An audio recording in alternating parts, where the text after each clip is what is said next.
Hello? Hey, Depa. Hey.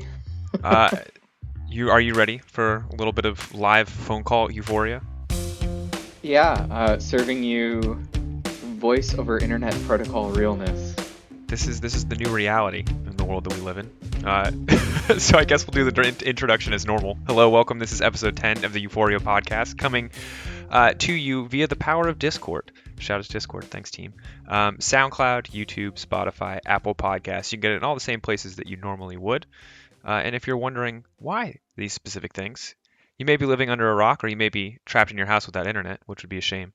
But then how would you be listening to this podcast? So hopefully you're all well informed. We're here today to talk a little bit about kind of the crazy situations that we find ourselves in here as the LEC production team. And Depa, why don't you introduce yourself? Because I think once people know who you are, they'll understand a little bit more about why you're here today. Yeah, so I'm Depa, Riot Triaged. I'm one of the producers on LEC. I'm also the producer for the Euphoria podcast, and Woo! for the past week, it's been all hands on deck behind the scenes to kind of figure out how the LEC responds to our studio closing down for the COVID-19 situation.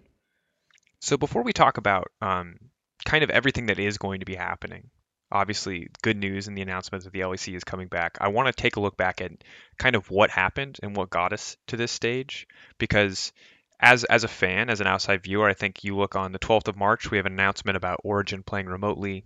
Seems fine. Rest of the league is still running normally, and then lo and behold, 15 minutes before broadcast, we're canceled. The LEC is gone. Talk to me a little bit about like what happened there. Yeah, so it was uh it was a situation that we had been monitoring for a while. The different countries having their own responses to travel with regards to COVID-19. And as you had said, we knew that Origin was going to be playing remotely, and we had spent our time making sure that all of our tech was in place for teams to play online again for the first time since Challenger out of the LEC studio. And it was a normal day. I mean, we were rehearsing. I'm pretty sure you saw the various like tweets, posts that Shocks, everyone from the team was making. And as you said, 15 minutes before show, uh, we were informed that a member of the crew potentially had been exposed to COVID-19. And as a result, out of an abundance of caution, we were going to be suspending the LEC. Uh, this was a call that came from our head of esports and the senior leadership of the LEC, and they had made the decision only minutes prior to informing us with the information that had just presented itself. And now we have this crew of 80 people kind of at their stations ready to do a show. We just finished, lunch and we're about to go live. And we're told that we have to essentially go off air before we'd even started. So I was I'm in an interesting situation. Most people would assume that I'd be behind the scenes, but interestingly enough, this was my off day. So I'm at Mm-hmm. home and I see a tweet, I think minutes before the email comes out, because this is all happening so incredibly last minute that the public's got to be informed first because we're going to be late, and then everyone else kind of gets the update afterwards. But can I ask more about like what is it like in that atmosphere when people find out that this is being canceled? Is it like okay, that makes sense? Are there people freaking out? Because I know Effia had to go on air and give this big statement. How is it kind of in the moment in the heat of things? It was surreal, I'm not gonna lie. Like there are very few moments in television, at least for me, that I've had in my career so far, where uh, it feels kind of out of body almost. Like when you're in a live environment, right? Things can go wrong at any moment, and you're constantly ready to respond quickly to situations. But how do you respond to being told that, you got to shut it down? So it was kind of hearing that announcement was surreal, and it was almost like for the next 15 minutes, my body had gone into autopilot. I think a lot of other crew members would feel the same. Immediately, we had to think, the timer is still counting down. We have people who are tuned in to Twitch right now, expecting a show in 14 minutes now, 13 minutes. What do we do? So the producers huddled with our on-air talent. We started talking. We said, we this is the information we know. This is the reality of the situation. How are we going to present this to the audience? How are we going to break the news? Is this going to be a discussion? Is this going to be straightforward, matter of fact? And we're going to have two people present it, one person present it who feels equipped to handle this conversation right now. And once we had decided a rough game plan, that Shocks was going to deliver the news on the 16 wall, and we are going to end the show immediately following that. We didn't have an exact script, and we just kind of broke from there. Shocks to go get her mic pack put back on and into position, waiting for a final copy of the script. The producers delegating tasks now. One person focused solely on getting what Shocks is going to say into our script software and into the teleprompter for her to read and rehearse. Another producer focused on kind of getting graphics for this announcement, pushing people to get more information at our Twitter account ready. Myself, I broke off and started working with our World Feed team because the LEC doesn't just broadcast in English, it broadcasts in 5 other languages with broadcast partners, and we have to inform them now and get a script to them that they can translate and tell them what's about to happen. So we kind of decided what our responsibilities are, and we ran off in our own directions. We didn't have a lot of touch points. By the time we had decided what was about to happen, it was 10 minutes left, and we just started working. Some people may have noticed, actually, that the timer stopped at 0 minutes and 0 seconds and held there for about 3 minutes. And that was because we had still not finished writing the script and fully having all of the assets and information for her audience prepared at that time. But once we were ready, we had the announcement that Shocks made, and then we were off.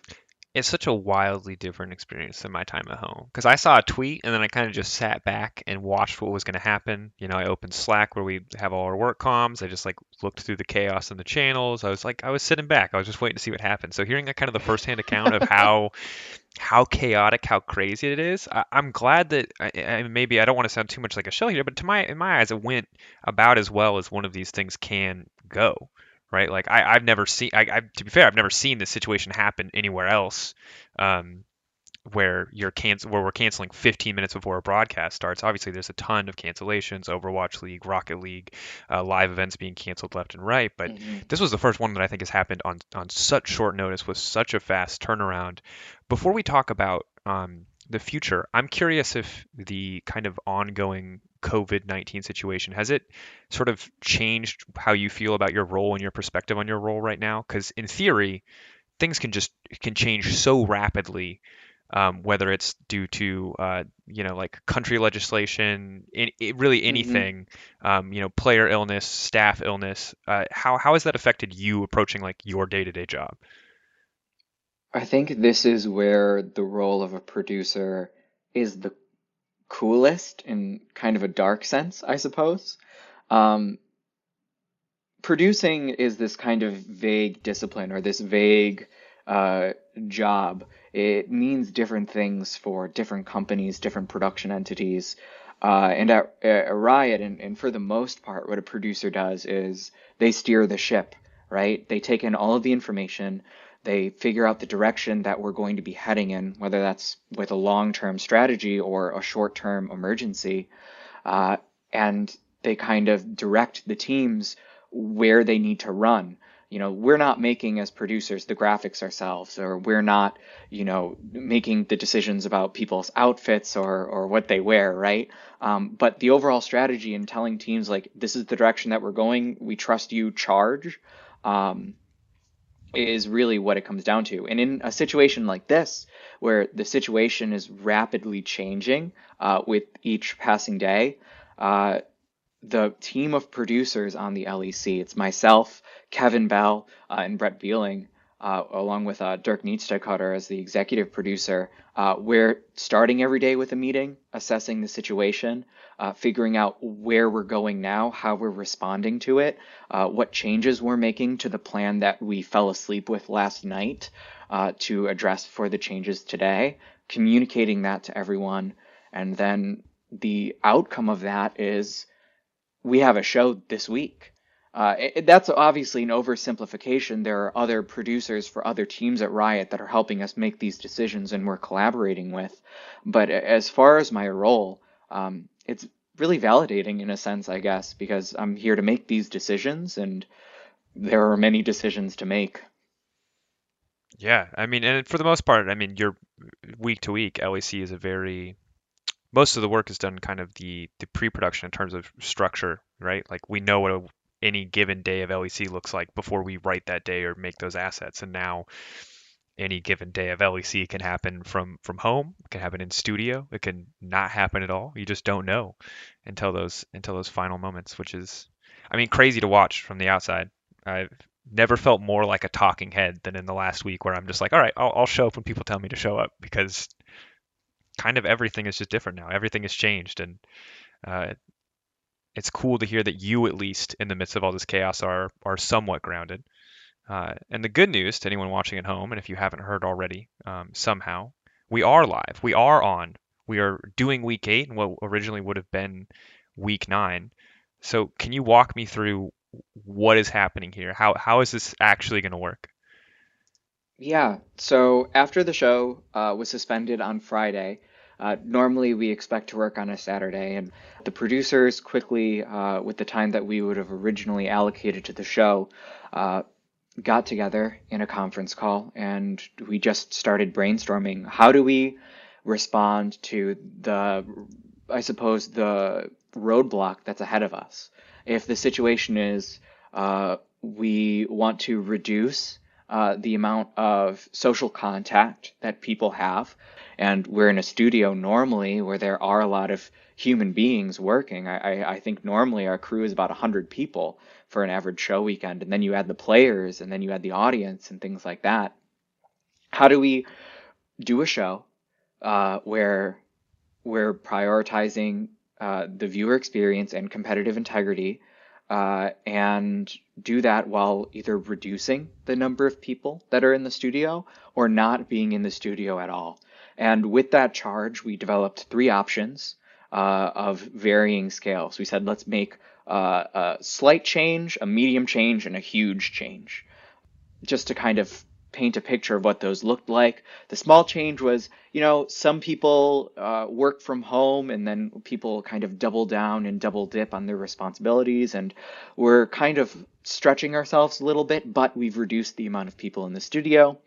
The medium option was we start to remove certain elements of complexity to our show, which allows us to reduce our staffing more.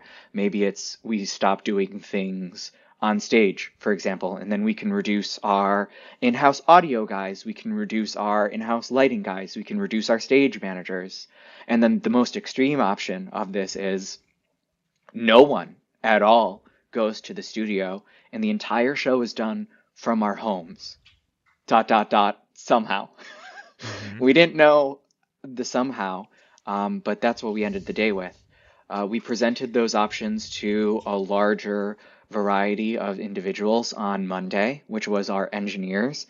How much of this is feasibly possible from a technology standpoint, what we have, to our live production team and our live operations team. How feasible is it that the players are playing from home in this scenario and maybe doing interviews and things like this? We did our assessments and then we decided to move forward with the most extreme change, actually, which is the entirety of the show is being done from our homes, like Euphoria is right now. And what that takes is a lot. I really don't even know how to break down what happened next in a chronological sense because so many people are moving forward with what does this look like? Everyone's from home. Are we still using the technology in our studio, but we are connecting to them remotely? And from there, the show is still happening, quote unquote, out of the studio, or are we building new technological solutions? Are we building new workflows that we've never really utilized before in the LEC? The decision that we made in the end was the technology in our studio is highly complex, requires a lot of engineers, and while it's reliable, if something did happen in the studio, if no one was there, we wouldn't really be able to respond to it that easily. So we made the decision to build a fleet of desktops that had identical hardware and identical software on them. Today, I drove around delivering these stations to all of our casters and observers and things like this. And now we are doing a show that is based out of OBS, actually, from our producers' homes. So our producers are going to be switching the show on the desktops in their homes, and the observing, the casting, everything is going to be remote and broadcast from the casters' homes and from the observers' homes to the producer's computer. And then from the producer's computer, that's going to go out to the world to watch. I mean, this is such a huge shift. And while I think everyone's happy to have the LEC back, it's absolutely wild. I got my PC today. I was one that got delivered by Quickshot instead of you. He came in gloves and a mask, totally decked out to be as cautious as possible as he handed me my PC and my peripherals, which I'm recording on now. So this is going to be totally insane. But my thing is, if you're an LEC fan, what can you expect from the level of the broadcast? Like, how much of a hit is going to take? Because I think we all saw, if you missed it, Ender streamed in houses, and while they were a ton of fun, they were in no way also run through OBS. Now, as our show will be, they were in no way. Let's say the shining light of production quality. They were a bit of a disaster in terms of production quality. Vedius was playing guitar and singing; it was all over the place. Like, what can people expect from production quality? What can they expect the LEC show to look like in this world where we're producing out of OBS and everyone's working from their home computers? I would come into the LEC this weekend with the expectation that it's not going to be the full show that you would come to think of the LEC as being. Normally, you expect our video content team to be on it with that spicy EU content. We see player cameras, some awesome camera movements, live updating graphics, things like this. Those are all reliant on technology in our studio and people actually being there. And now that we're at home and building all of the show from scratch again in this new world, it's going to be pretty reduced in scope. Everything that we're making for the show this weekend is pre-produced. So we're starting to look at, what graphics can we create for this new setup with the systems that we have access to currently. They're not going to be as dynamic or in the moment from the beginning because we're still building these systems and these workflows today. As we're recording this right now, actually, engineers are doing signal testing to make sure that all of the feeds that we need to distribute from our homes are going to where they need to go in a high enough quality to do the show. The graphics team right now are building these graphics. The video team are cutting these videos. So the goal is you won't have webcams or video cameras for this first weekend. We are going to be showing the gameplay, and we're going to have audio from our casters. We're still going to try to have replays, both live during the game and also at our virtual analyst desk. We're going to be making videos that we have the ability to edit with our video team from home.